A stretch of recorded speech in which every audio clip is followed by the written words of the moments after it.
Andrew Williams. Thank you, Mr. Speaker. The people who created a society of equals in New Zealand would be sickened and disgusted at what sort of country we now live in.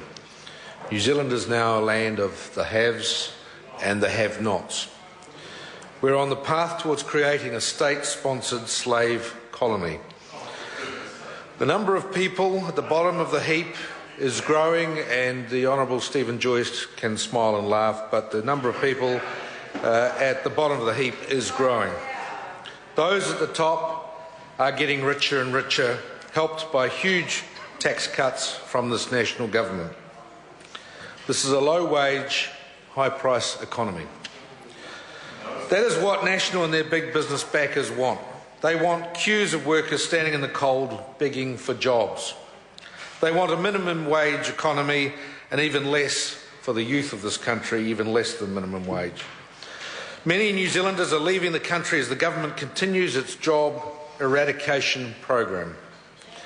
Recently, at Victoria University, some 200 students were asked the question, "What are you planning to do when you finish your degree?"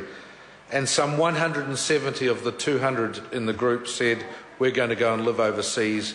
There's no future in this country with the qualifications that we have."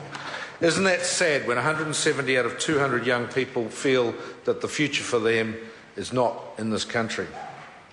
Yet National and its friends are bringing in thousands of immigrants to keep pushing down the wages, advertising in the likes of the UK for workers to come to Christchurch, while we have people unemployed and while we have something like 6.8% unemployment. And it's interesting that Tim Grosser mentioned before, he said in Europe it's 11%, and we're not even halfway there at 6.8. Well, that particular minister really can't do his maths very well, because he said we were virtually half of Europe. Well, 6.8 is not half of 11%, Minister. The wages at the top keep soaring, as we've evidenced this week, where we see rise of the $1 million salaries. Top boss says is enough.